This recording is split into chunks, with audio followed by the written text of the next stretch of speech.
¿Qué hizo Jesús en los 3 días entre su muerte y resurrección? ¿A dónde fue Jesús en los 3 días entre su muerte y resurrección? Los 4 evangelios de Mateo, Marcos, Lucas y Juan relataron que Jesús fue crucificado por cerca de 6 horas antes de morir.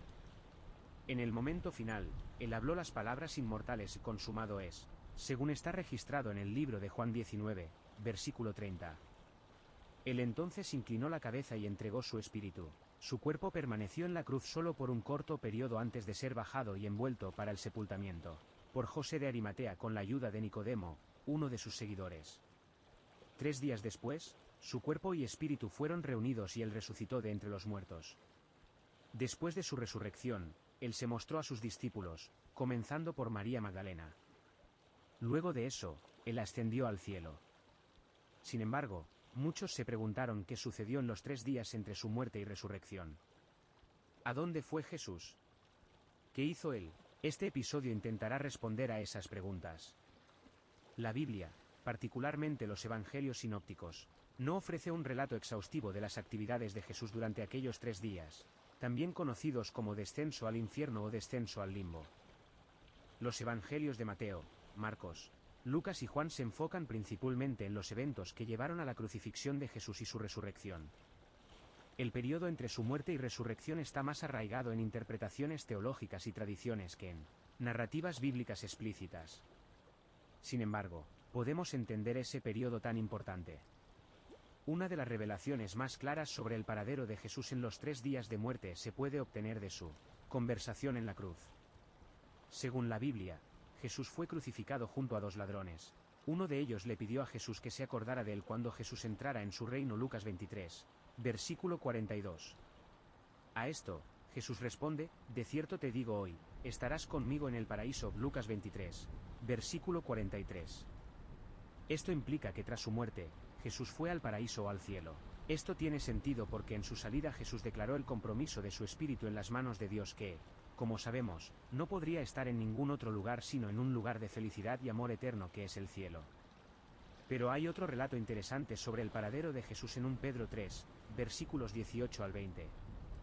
Dice: porque también Cristo padeció una sola vez por los pecados, el justo por los injustos, para llevarnos a Dios, siendo a la verdad muerto en la carne, pero vivificado en espíritu, en el cual también fue y predicó a los espíritus encarcelados, los que en otro tiempo desobedecieron, cuando una vez esperaba la paciencia de Dios en los días de Noé, mientras se preparaba el arca, en la cual pocas personas, es decir, 8, fueron salvadas por agua. 1 Pedro 3, versículos 18 al 20.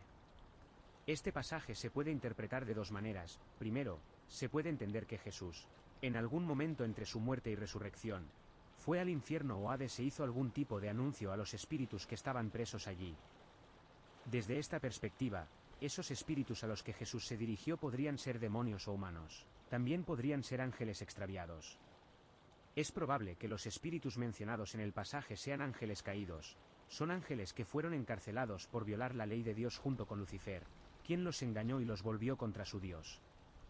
La referencia al diluvio de Noé indica que la violación ocurrió antes de la época de Noé, aunque el pasaje no nos dice exactamente qué les dijo Jesús a los espíritus encarcelados. Sin embargo, parece improbable que haya sido un mensaje de redención, pues los ángeles no pueden ser salvos, conforme a Hebreos 2, versículo 16. Es probable que Jesús haya proclamado y declarado su victoria sobre Satanás y sus ejércitos. Así que, desde esta perspectiva, Jesús fue al infierno a anunciar su triunfo y declarar su victoria sobre la muerte y Satanás. Otro pasaje bíblico que nos habla sobre el paradero y las actividades de Jesús en los 3 días entre su muerte y resurrección es Efesios 4, versículos 8 al 10. Es por eso que dice, por lo cual dice, subiendo a lo alto, llevó cautiva la cautividad, y dio dones a los hombres. ¿Y eso de que subió, qué es? ¿Sino que también había descendido primero a las partes más bajas de la tierra? El que descendió, es el mismo que también subió por encima de todos los cielos para llenarlo todo. Efesios 4, versículos 8 al 10. Como Pablo escribió, refiriéndose al Salmo 68, versículo 18, cuando Jesús ascendió a lo alto, llevó cautivos a muchos. Esto se interpreta como una forma de decir que Jesús, después de asegurar nuestra salvación en la cruz, reunió a todos los redimidos que estaban en el paraíso y los llevó a su morada permanente en el cielo. Estas eran personas como Abraham, David, Josué, Daniel, Lázaro, el ladrón en la cruz y todos los demás que ya habían sido justificados por la fe y los sacó del Hades, que es la morada de los muertos, hacia su nuevo hogar espiritual. Otra forma de interpretar Efesios 4 es que en los 3 días entre la muerte y la resurrección, Jesús derrotó y aprisionó a nuestros enemigos espirituales, es decir, el diablo, la muerte y la maldición del pecado. Luego ascendió a lo alto, es decir, regresó victorioso al cielo como Dios. Esta perspectiva también se fundamenta en Mateo 12, versículo 40, que dice, porque como estuvo Jonás en el vientre del gran pez 3 días y 3 noches, así estará el Hijo del Hombre en el corazón de la tierra 3 días y 3 noches. Mateo 12, versículo 40. Finalmente, es importante notar que los detalles de lo que exactamente transcurrió durante aquellos 3 días no están explícitamente delineados en la Biblia y que varias tradiciones cristianas tienen perspectivas diferentes al respecto. Sin embargo, tenemos las propias palabras de Jesús al respecto.